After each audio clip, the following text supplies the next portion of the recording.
Section 1. You will hear a man phoning to inquire about a job vacancy. First, you'll have some time to look at questions 1 to 5.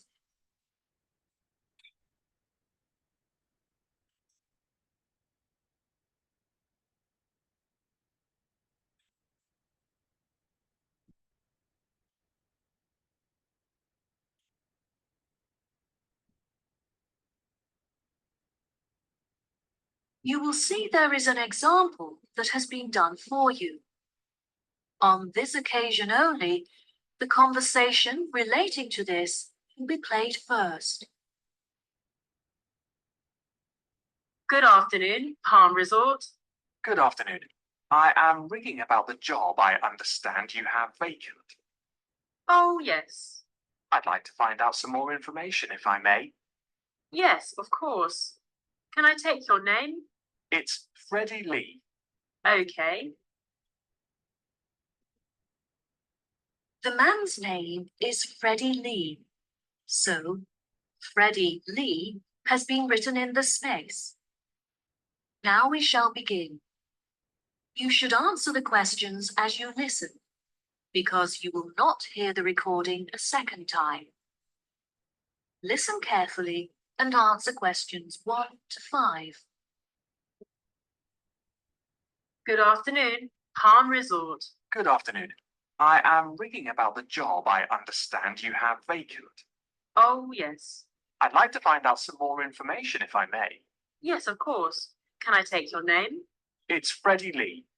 Okay, Freddie. What would you like to know? First of all, I'd like to know where your resort is located. It's near the city centre on Jamieson Island. That's Jamieson.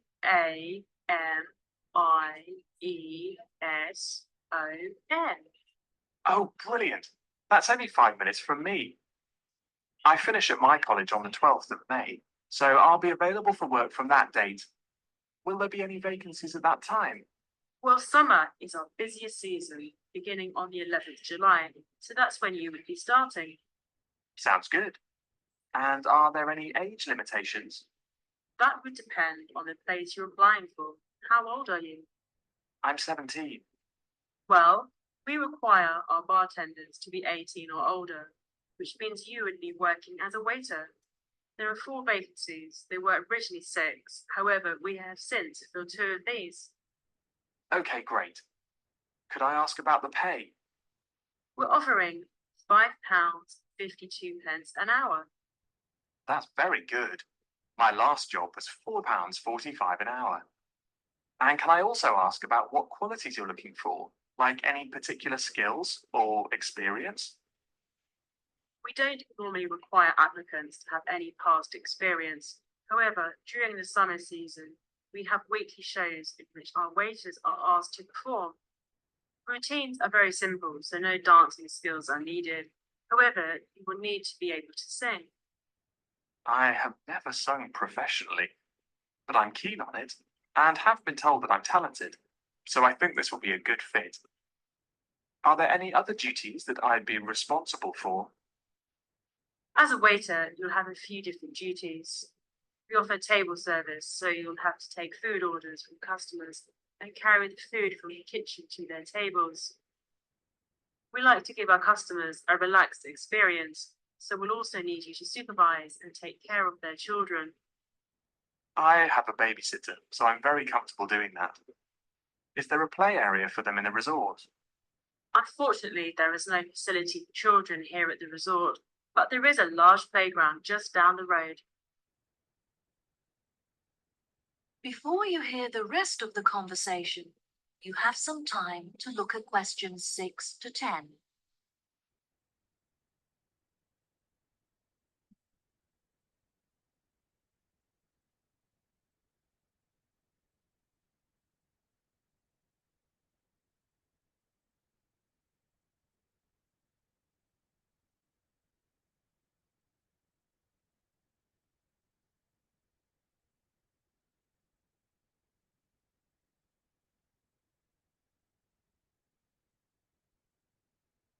Now listen and answer questions 6 to 10. So I would just walk the children down to the playground each day. No, the road is very busy and the pavements are so narrow that it's unsafe to take the children for walks there. It would be very advantageous if you could drive so that you can safely strap the children into the back seat and transport them back and forth. I'm currently taking driving lessons, so if all goes well, I should have my permit by the time I begin work. We feel it's pretty good and we also offer some good fringe benefits for our employees. Really? Well, because of the difficulties of getting public transport, if you're working after 10 o'clock, we drive you home. Okay, that sounds fine. Do you have a staff room where I would be able to eat my packed lunches?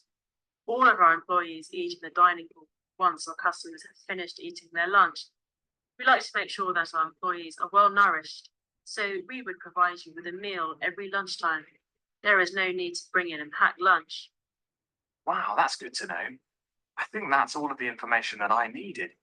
I'll be sure to post my application to you later today. Okay, sure. Once we have looked over your application, we may ask you to come for an interview. We normally hold our interviews on Fridays. However, the manager is taking a long weekend this week, so the interview would be on Thursday. Is that okay for you? That's good for me. Fine. 10:30 a.m.? Yes, fine. Would 10 o'clock be okay? Perfect. And could you bring along a reference letter from your employer? Yes, that's fine. No problem. Could you tell me what else I have to do?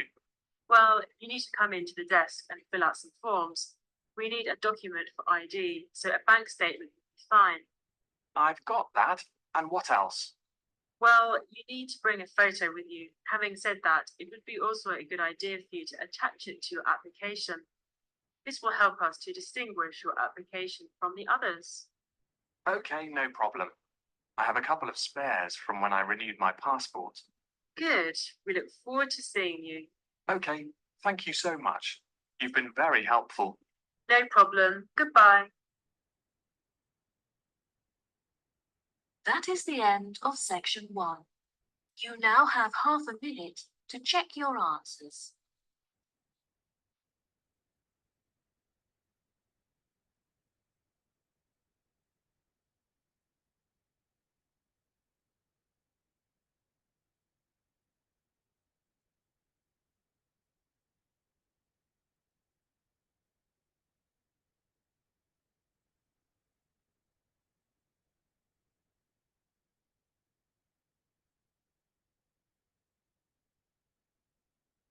Now turn to section 2. Section 2. You will hear a guide talking to a group of visitors in a garden. First, you'll have some time to look at questions 11 to 14.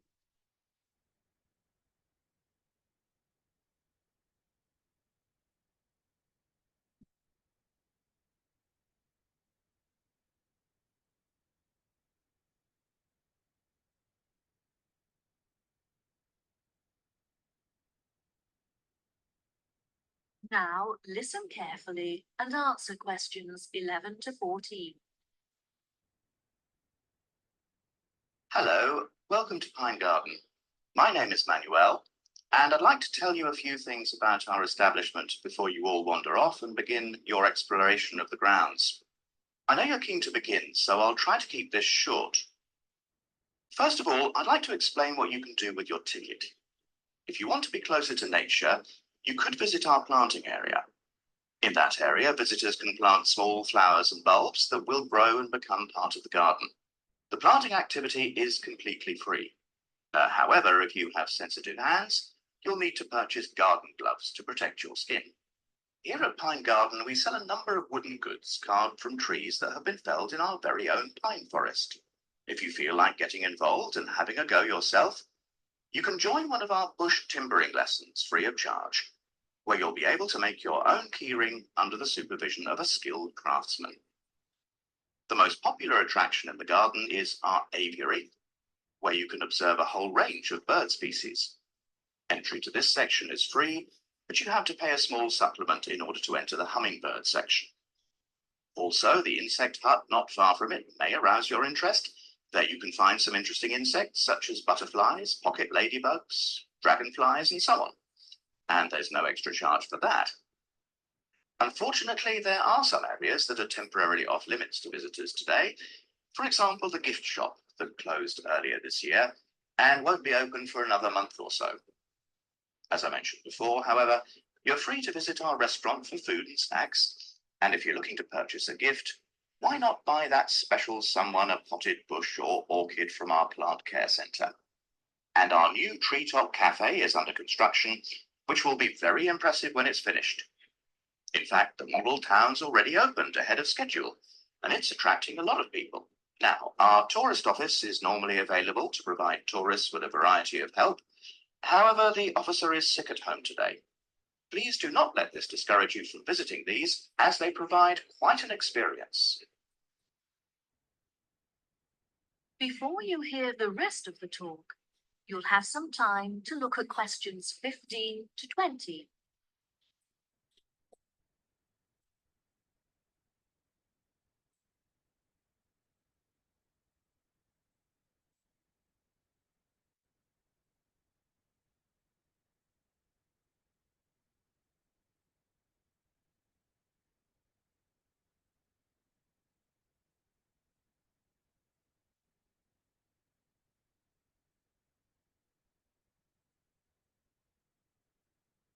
Now listen and answer questions 15 to 20.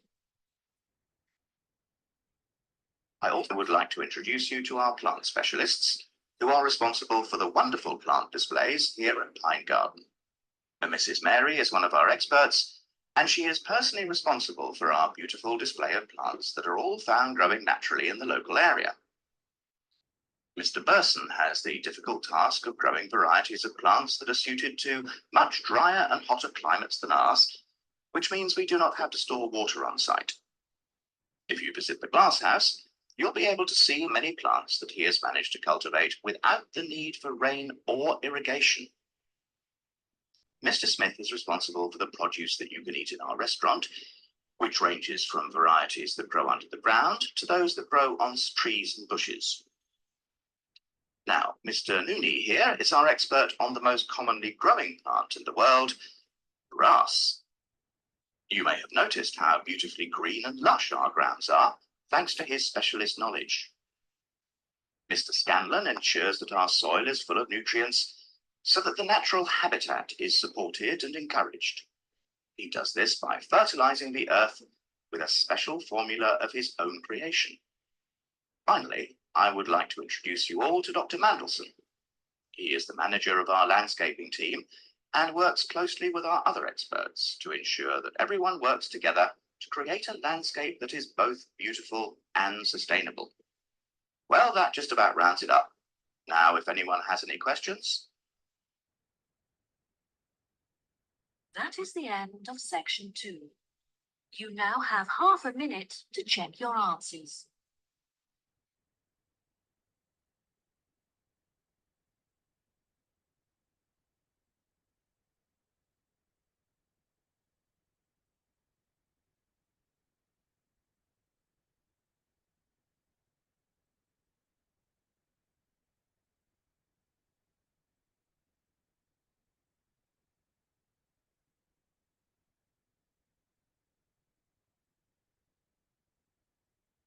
Now turn to section 3. Section 3. You will hear Sally and Mike, 2 students, and their professor talking about their classwork.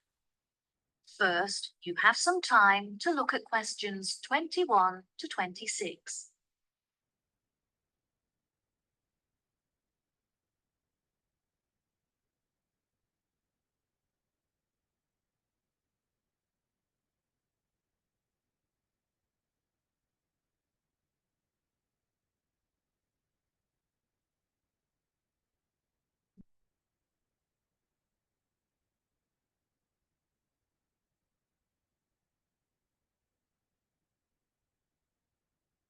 Now, listen carefully and answer questions 21 to 26. Hello, Sally and Mike. Hello, Professor. Welcome to the third meeting of our after-school club, where we discuss topics from the syllabus in order to help you to understand your classwork better. Now, I hope that you've read the notes I gave you last week on the ancient African traditions, as this will be the focus of our discussion today. Who can tell me how they were able to recognize different stars? Did they measure the distance between them? No, Sally, I'm afraid that's incorrect. Mike, do you know the answer? Historians used to think that the ancient Africans recognized stars by observing the manner in which they affected each other, but further research showed that they used the location of the stars in order to distinguish one from the other. Well done, Mike. Very good. Can either of you tell me anything about the Wayaka people?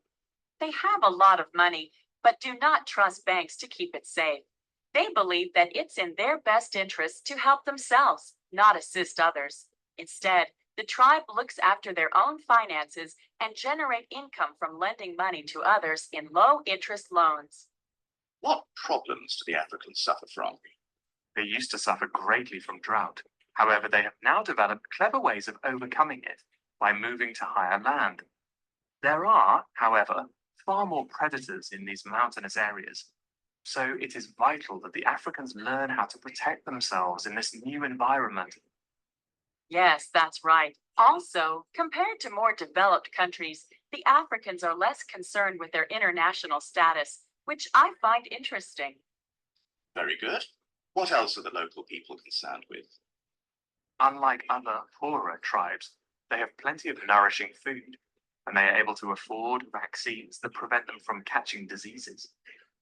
They historically lived in the west of Africa, although later they were chased off their land by other tribes competing for food and water.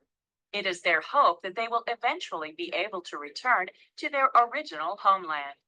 Why has the financial condition of the African people deteriorated?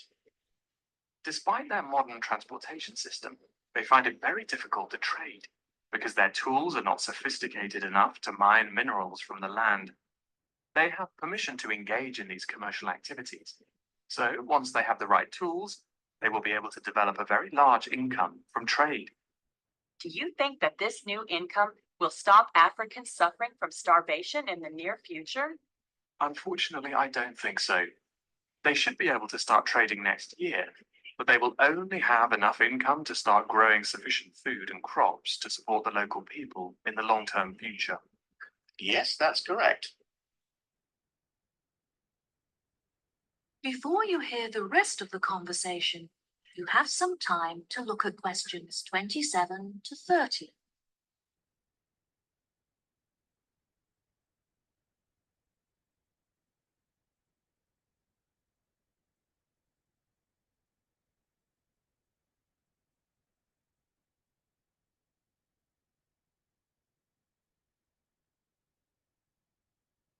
Now, listen and answer questions 27 to 30. There are many charities from developed countries that are helping to ship food to African countries in order to feed the starving.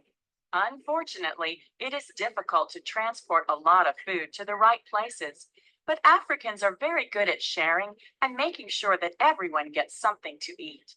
African governments are also starting to pay more attention to the needs of their people. They have been directing a lot of money to help build schools in the more impoverished villages as a part of their new education plan, which is fantastic. This means that hopefully all African children will be able to attend school daily without having to walk long distances. Yes, absolutely. Do you remember any other information from your class notes? Historically, the tribes in Africa often used to migrate across the country in search of food and water. They would live in tents that were easy to dismantle and transport to other locations. That's true, but now they are being encouraged to settle down in one area so they can establish colonies and build facilities for themselves, such as houses and schools. Some villages have even developed specific customs. For example, the Wayaka people consider it impolite if you do not bring gifts when visiting someone. Bravo! You've both contributed fantastic points to our conversation. That concludes our session for today. I'll see you next week. That is the end of section 3. You now have half a minute to check your answers.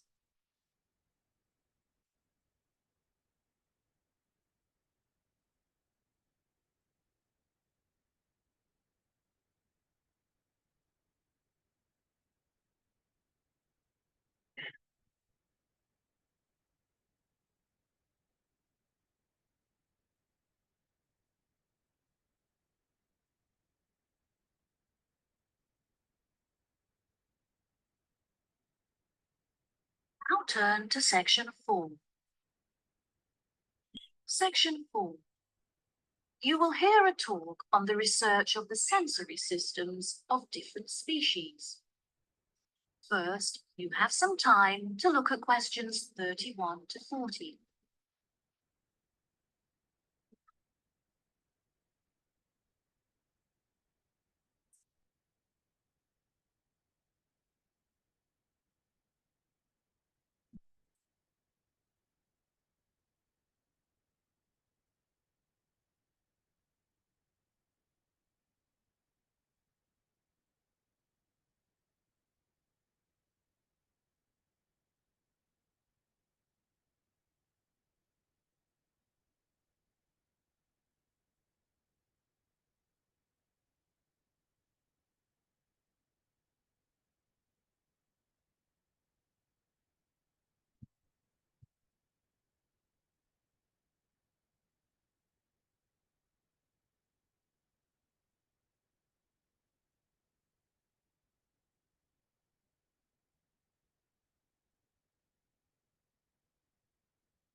Now, listen carefully and answer questions 31 to 40.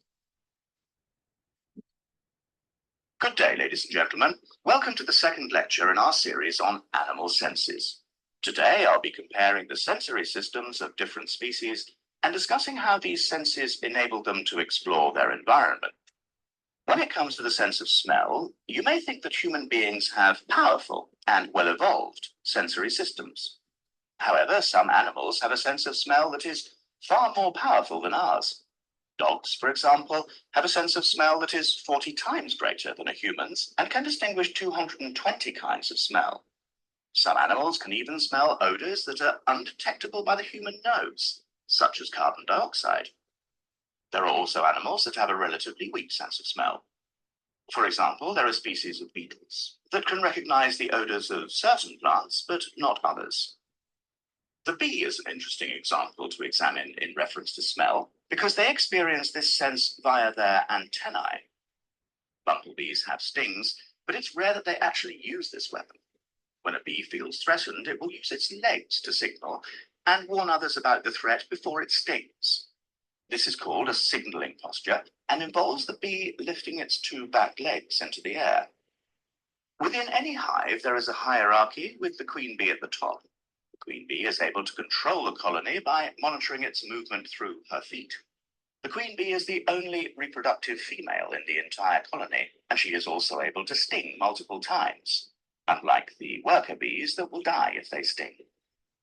In the insect world, scent can also be used to facilitate mating, as females decide whether or not to mate with a male, depending on the quality of his scent. One such example of this is the female butterfly, who will only mate with the male butterfly that produces the strongest pheromones. This is how the species ensures that only the best genes are perpetuated in order to create the strongest offspring. Next, we move on to the hearing sense of beetles. Interestingly, beetles do not have ears, but instead use their feet to detect vibrations caused by sound. This is particularly useful when searching for food among the trees in which they live, as they are able to detect the location and movement of their prey by monitoring vibrations in the woodlands. The final sense that we'll be looking at today is sight. Snakes are a particularly interesting case study, as they do not see shapes and colors as humans do, but instead hunt their prey by detecting the heat radiating from their mouths. This makes them incredibly effective predators, as they are able to zero in on their prey very quickly and efficiently. From a distance, a snake is able to locate the heat radiating from a mouse, for example, and upon moving closer, will be able to determine its body shape. This can help prevent the snake from attempting to attack prey that is too large for it. Once a snake has killed and eaten its prey, it goes into a state of hibernation, whereby all of its energy is directed towards digesting the food stored in its stomach. Depending on the size of the snake and its prey, this hibernation can last from hours to days. Once fully fed, a large snake will not need to eat again for the next couple of weeks. During the breeding season, however, female snakes will feed more frequently. The heat detection of a snake is very complex and can be even more effective than the vision of a human. It not only uses heat to determine the location of its prey, but before it commits to hunt, it will also use the heat to calculate how much distance it has to travel in order to reach it. This prevents the snake from wasting energy hunting prey that is too far away to catch. That is the end of section 4. You now have half a minute to check your answers.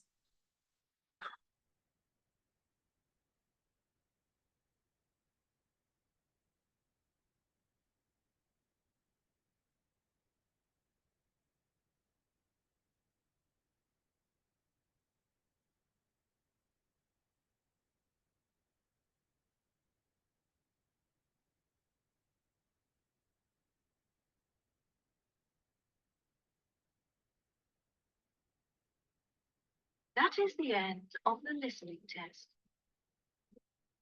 In the IELTS test, you will now have 10 minutes to transfer your answers to the answer sheet.